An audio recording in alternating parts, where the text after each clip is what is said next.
शमन संघीय महामंत्री पूज्य गुरुदेव श्री सौभाग्य मुनि जी महाराज साहब, योग पुरुष उपाध्याय भगवान श्री प्रवीण ऋषि जी महाराज साहब, माम जीवन निर्मात्री श्रमणी श्रवणी सदगुरुवर्या डॉक्टर श्री रवि रश्मि जी महाराज साहब के पावन चरण कमलों में वंदन नमस्कार करने के पश्चात उपस्थित भव्य आत्माओं,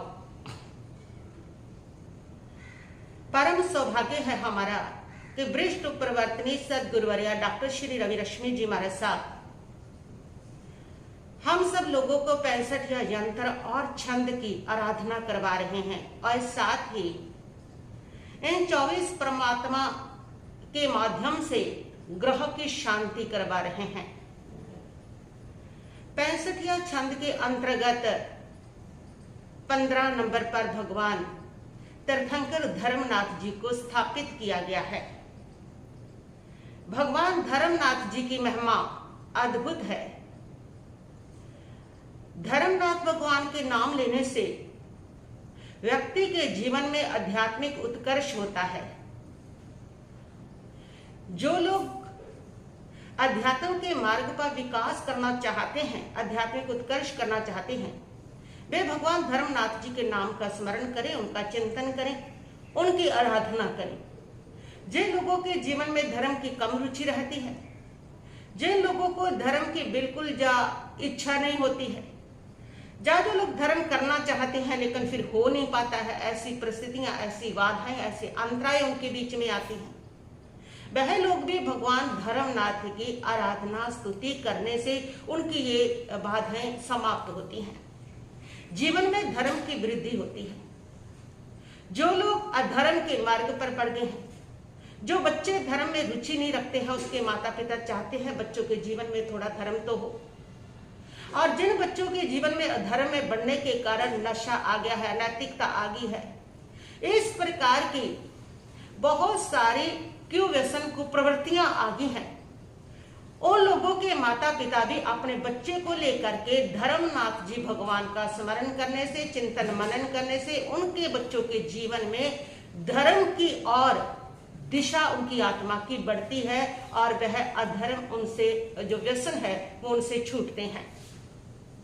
जिस भी महापुरुष का हम नाम बार बार लेते हैं, कोई भी शब्द है उसको जब हम संकल्प के साथ बार बार बोलते हैं, उसके तरंगे, उसके परमाणु हमारे भीतर समाहित होकर के हमारे जीवन की दशा और दिशा को बदल देते हैं। इसलिए शब्द शक्ति के अंदर बहुत बड़ा प्रभाव माना गया है कि जो शब्द आप बोलते हो वो सोच करके बोलो, वो शब्द आपके प्रभावित करते हैं और वह शब्द आपके वो आशीर्वाद बन जाते हैं उसके लिए, और वैसा उसके जीवन में घटित हो जाता है।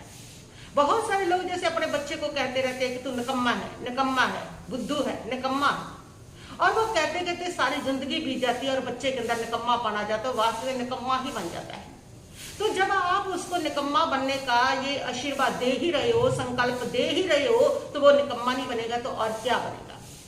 इसलिए शब्दों के ऊपर बहुत ध्यान देना। हमारे प्राचीन जो ग्रंथ है ना, उसके अंदर जो शब्द होते थे वो बहुत ही मीठे मधुर प्यार से बोले जाते थे। बच्चों को भी शब्द बड़े प्यार से बोले जाते थे। आपस में पति पत्नी एक दूसरे को पति आर्य पुत्र कह के बोलती थी और पति देवी कह के बोलता था।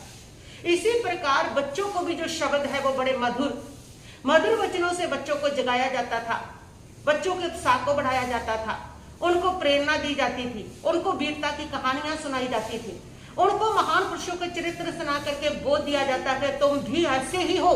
इस प्रकार के उनको महान आशीर्वाद दिए जाते थे, तब जाकर के वो बच्चे महान बना करते थे, कुछ अद्भुत किया करते थे। तो जिसका भी हम पावन नाम स्मरण सत्य चिंतन करते हैं उसका प्रभाव हमारे जीवन में आता है।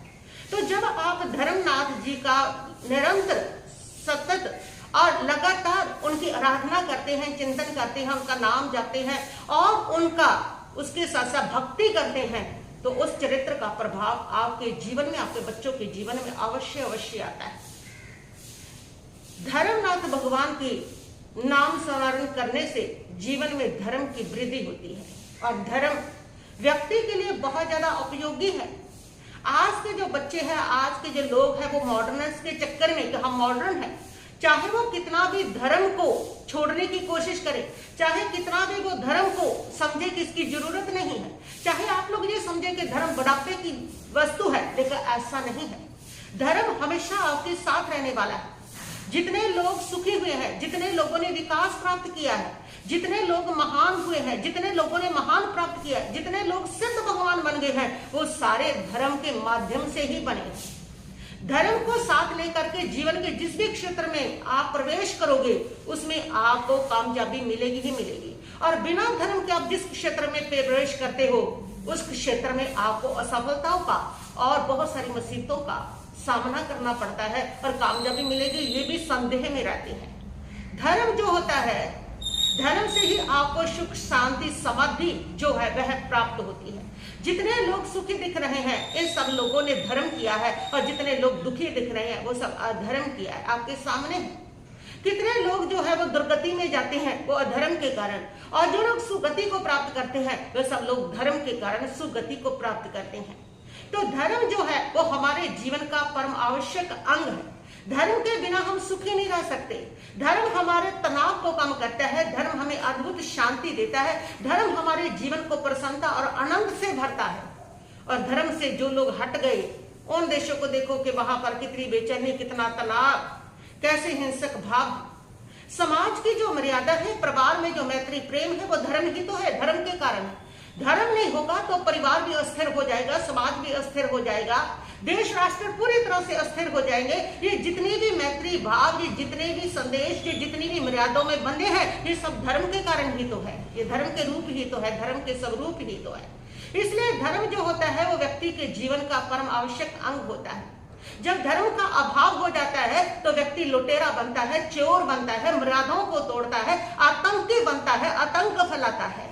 ऐसा जीवन जीना पड़ता है। वो धर्म ही है जो ऐसे सुसंस्कार देता है, जो इन सब से बच करके कोई महान काम करता है, किसी के भले का काम करता है, परोपकार का काम करता है। जितने परोपकार के काम हो रहे हैं, अच्छे काम हो रहे हैं, वो धर्म के ही स्वरूप है, धर्म के ही स्वरूप है। इसलिए धर्म जब धर्म विलुप्त होता है उस समय ये सारी भावनाएं भी विलुप्त हो जाया करती है। इसलिए छठा आरा जब आता है उसमें किसी की कोई परोपकार की भावना नहीं रहती है, कोई किसी के साथ मैत्री भाव में नहीं रहता है, क्योंकि उस समय जो धर्म है वो विलुप्त हो जाया करता है। तो इसलिए धर्म, आपकी जो सभ्यता संस्कृति का आधार है ना, उसका आधार धर्म ही। तो भगवान धर्मनाथ जी जो थे उनके समय में द्रव्य धर्म के साथ साथ भाव धर्म भी बहुत फैला था। भगवान धर्मनाथ जब माँ के गर्भ में आए थे उस समय माँ की धार्मिक प्रवृत्तियां बहुत बढ़ गई थी। ऐसा उस महान आत्मा का प्रभाव था। कौन सी कहानी जुड़ी है?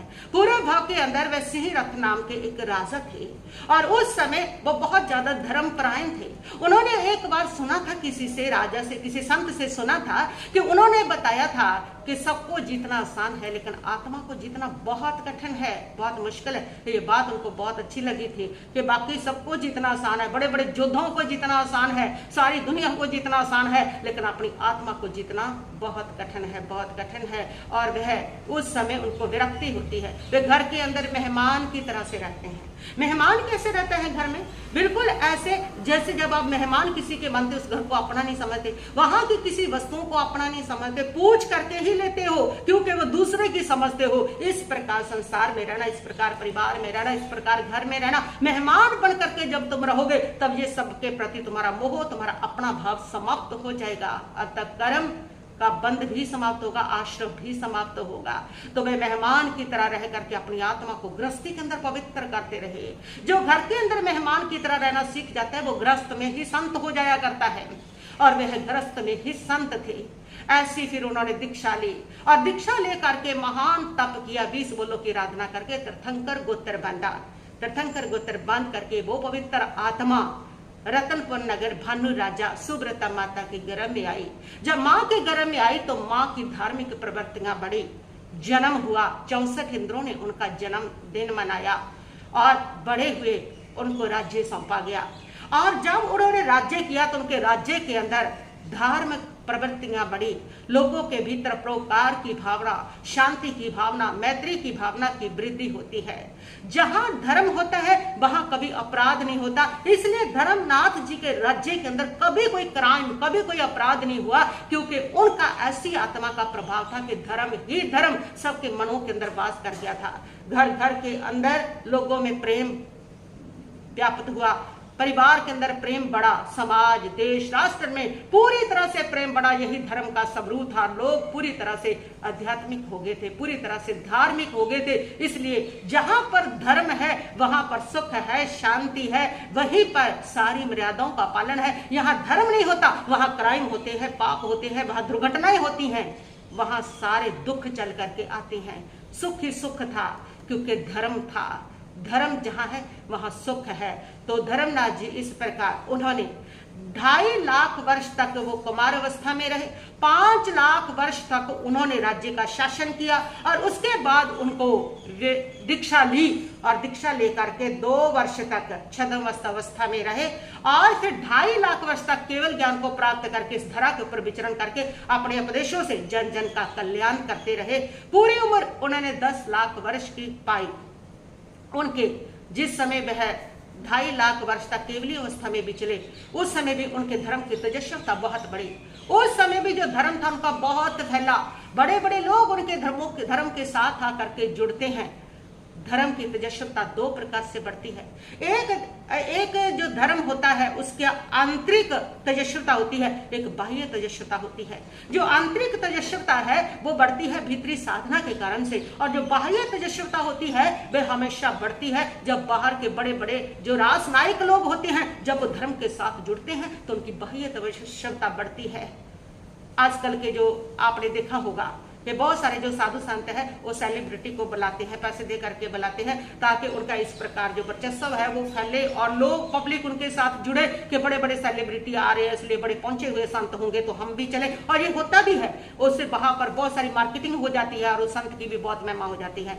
या फिर इस प्रकार मंदिर भी देख लो, बहुत सारे मंदिरों ने अपने मंदिरों का फैलाव इसी प्रकार किया है, उसकी महिमा इसी प्रकार है। बड़े बड़े सेलिब्रिटी जी को पैसा दे के बुलाया जाता, लोग समझते हैं कि इतने बड़े सेलिब्रिटी जी वहां आ रहे उनकी इच्छाएं पूरी हो रही हैं तो वो तो बड़ा मंदिर है तो हमारी भी होंगी, तो इस प्रकार सारी पब्लिक उधर जाने लगती है। तो ये एक मार्केटिंग होती है। लेकिन जो भीतरी साधना से जो वर्चस्व फैलता है, जो तेजस्विता फैलती है वो सही होती है, वो सत्य होती है।